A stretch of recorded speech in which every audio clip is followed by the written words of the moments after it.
Hi friends, welcome back to Pooja Harish YouTube channel. ಎಲ್ಲರೂ ಹೇಗಿದ್ದೀರಾ? ಚೆನ್ನಾಗಿದ್ದೀರಾ ಅಂತ ಭಾವಿಸ್ತೀನಿ. ಅದಕ್ಕೂ ಮುಂಚೆ ನನ್ನ ಚಾನಲ್ಗೆ ಯಾರೇ ಸಬ್ಸ್ಕ್ರೈಬ್ ಮಾಡಿಲ್ಲ ಬೇಗ ಸಬ್ಸ್ಕ್ರೈಬ್ ಮಾಡಿ, ಲೈಕ್ ಮಾಡಿ, ಶೇರ್ ಮಾಡಿ, ಕಮೆಂಟ್ ಮಾಡಿ. ಕೊನೆವರೆಗೂ ವಿಡಿಯೋನ ನೋಡಿ ಸ್ಕಿಪ್ ಮಾಡ್ದೇನೆ. ಇವತ್ತಿನ ರೆಸಿಪಿ ಬಂದು ನಾನಿಲ್ಲಿ ಪುದೀನ ರೈಸ್ ಅಂದರೆ ಪುದೀನ ಪಲಾವ್ನ ಹೇಗೆ ಮಾಡೋದಂತ ರೆಸಿಪಿನ ಶೇರ್ ಮಾಡ್ತೀನಿ. ಕೊನೆವರೆಗೂ ವಿಡಿಯೋನ ನೋಡಿ ಸ್ಕಿಪ್ ಮಾಡಿಬಿಡಿ. ಆಲ್ರೆಡಿ ನಾನೆಲ್ಲ ರೆಡಿ ಮಾಡಿ ಇಟ್ಕೊಂಡಿದ್ದೀನಿ.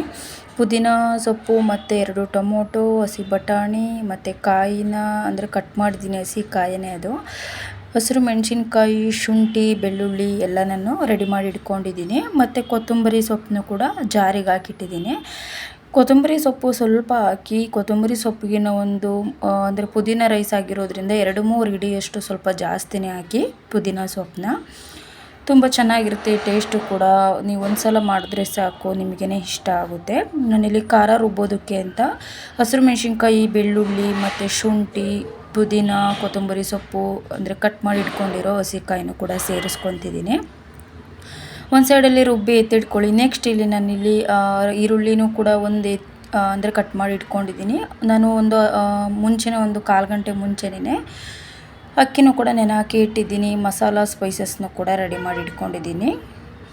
ಇಲ್ಲಿ ಒಂದು ಕುಕ್ಕರ್ನ ಸ್ಟವ್ ಆನ್ ಮಾಡಿ ಕುಕ್ಕರ್ನ ಬಿಸಿಗಿಟ್ಟು ಎಣ್ಣೆ ಹಾಕಿ ಒಂದು 4-5 ಸ್ಪೂನ್ ಪಲಾವ್ಗೆ ಏನೇ ಅಂದರೆ ಪಲಾವು, ಟೊಮೊಟೊ ಬಾತ್ ಯಾವುದೇ ಆದರೂ ಕೂಡ ಸ್ವಲ್ಪ ಎಣ್ಣೆ ಜಾಸ್ತಿ ಇದ್ದರೆ ಚೆನ್ನಾಗಿರುತ್ತೆ.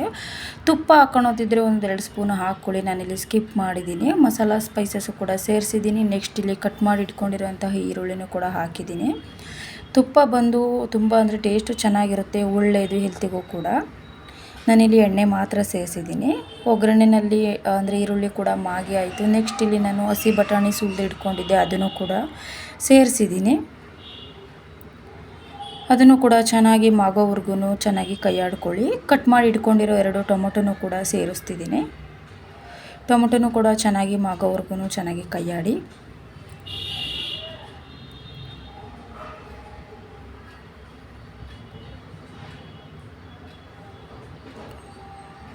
ಟೊಮೊಟೊನೂ ಕೂಡ ಆಲ್ರೆಡಿ ಮಾಗಿದೆ ಅರ್ಧ. ಉಪ್ಪು ಹಾಕೋದಿದ್ರೆ ಹಾಕಿ, ನಾನು ಉಪ್ಪು ಹಾಕಿಲ್ಲ, ಲಾಸ್ಟ್ಗೆ ಹಾಕ್ತೀನಿ. ಇಲ್ಲಿ ರುಬ್ಬಿರುವಂತಹ ಖಾರನೂ ಕೂಡ ಸೇರಿಸ್ಕೊತಿದ್ದೀನಿ. ಖಾರ ಹಸಿ ಸ್ಮೆಲ್ ಹೋಗೋವರೆಗೂ ಚೆನ್ನಾಗಿ ಕೈಯಾಡಿ. ನೆಕ್ಸ್ಟ್ ಇಲ್ಲಿ ಅಕ್ಕಿನೂ ಕೂಡ ನೆನೆ ಹಾಕಿ ಇಟ್ಟಿದ್ದೆ ಮುಂಚೆನೇ, ನಾನು ಒಂದು 15 ನಿಮಿಷ ಮುಂಚೆನೇ ಸೋನಾ ಮಸೂರಿ ಅಕ್ಕಿನ ಅದನ್ನು ಕೂಡ ನೀಟಾಗಿ 2 ಸಲ ವಾಶ್ ಮಾಡಿ ಅಕ್ಕಿನೂ ಕೂಡ ಹಾಕಿದ್ದೀನಿ. ಖಾರ ಮಾಗಿದ ನಂತರ ಅಕ್ಕಿ ಸೇರಿಸಿದ್ದೀನಿ. ನೀರು ಹಾಕ್ಬಿಡಿ, ಫಸ್ಟೇ ಅಕ್ಕಿನ ಹಾಕಿ ಚೆನ್ನಾಗಿ ಕೈಯಾಡ್ಕೊಳ್ಳಿ. ಖಾರ ಅಕ್ಕಿಗೆಲ್ಲ ಒಂದೋ ರೀತಿ ಅಳತೆ ನೋಡಿ ನೀವು ನೀರು ಎಷ್ಟು ಬೇಕಷ್ಟು ಹಾಕಿ. ನಾನು ಎಷ್ಟು ಅಕ್ಕಿ ಹಾಕಿದ್ದೆ ಅಷ್ಟು ಅಳತೆ ನೋಡಿ ನೀರು ಹಾಕಿದ್ದೀನಿ. ಉಪ್ಪನ್ನು ಕೂಡ ಸೇರಿಸಿದ್ದೀನಿ. ಮುಂಚೆ ಉಪ್ಪು ಸೇರಿಸಿರಲಿಲ್ಲ ನಾನು ಫಸ್ಟು, ಇವಾಗ ಸೇರಿಸಿದ್ದೀನಿ ಲಾಸ್ಟಲ್ಲಿ. ಸೈಡಲ್ಲಿ ಕೂಗೋದಕ್ಕೆ 1-2 ವಿಜಲ್ ಬಿಡಿ. ನಾನಿಲ್ಲಿ ಹೆಲ್ತಿ ಡ್ರಿಂಕ್ ಕೂಡ ರೆಡಿ ಮಾಡಿಕೊಂಡೆ. ಅಷ್ಟರಲ್ಲಿ 1-2 ವಿಜಲ್ಲು ಕೂಡ ಕೂಗ್ತು. ಪುದೀನ ರೈಸ್ ಪಲಾವ್ ಕೂಡ ರೆಡಿ ಆಯಿತು ಅಷ್ಟರಲ್ಲಿ.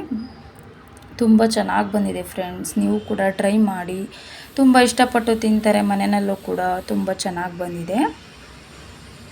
ಅದೇ ಅಂದರೆ ಪಲಾವು, ಟೊಮೊಟೊ ಬಾತು ತಿಂದು ಬೇಜಾರಾಗಿರುತ್ತೆ ಅಲ್ವಾ, ಸೊ ಅದಕ್ಕೋಸ್ಕರ ಇದು ಒಂದು ಸಲ ಟೇಸ್ಟ್ ನೋಡಿ, ತುಂಬ ಚೆನ್ನಾಗಿರುತ್ತೆ.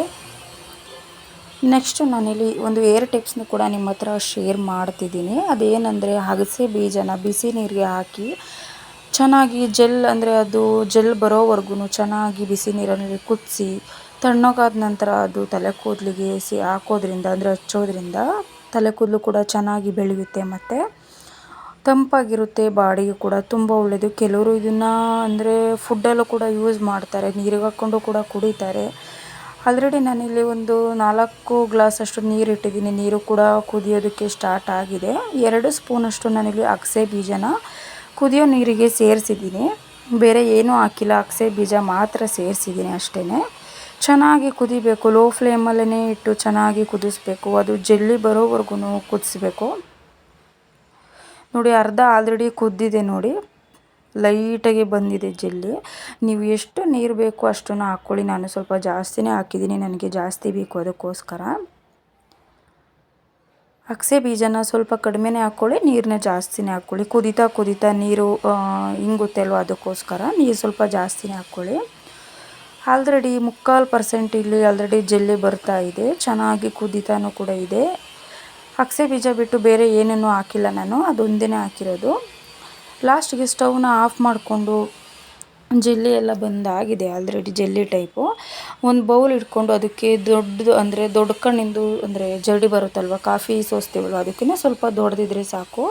ಕೆಲವರು ಕಾಟನ್ ಬಟ್ಟೆನೆಲ್ಲ ಹಿಂಡ್ತಾರೆ, ನಾನಿಲ್ಲಿ ಜರಡಿ ಇಟ್ಟು ನೀಟಾಗಿ ಸಪ್ರೇಟ್ ಮಾಡಿದ್ದೀನಿ. ಬೀಜನೇ ಬೇರೆ ತೆಗ್ದಿದ್ದೀನಿ, ಜೆಲ್ಲಿನೇ ಬೇರೆ ತೆಗ್ದಿದ್ದೀನಿ. ನೋಡಿ ತುಂಬ ಚೆನ್ನಾಗಿ ಬಂದಿದೆ. ನೀವು ಕೂಡ ಒಂದ್ಸಲ ಟ್ರೈ ಮಾಡಿ. ತುಂಬ ಒಳ್ಳೆಯದು, ಏರ್ಗೂ ಕೂಡ ಬಾಡಿಗೂ ಕೂಡ ತುಂಬ ತಂಪು. ಕೊನೆವರೆಗೂ ವಿಡಿಯೋನ ನೋಡಿದ್ದಕ್ಕೆ ತುಂಬ ಧನ್ಯವಾದಗಳು ಫ್ರೆಂಡ್ಸ್. ಏನಾದರೂ ತಪ್ಪಿದ್ದಲ್ಲಿ ಕಮೆಂಟ್ ಬಾಕ್ಸಲ್ಲಿ ನನಗೆ ತಿಳಿಸ್ಕೊಡಿ.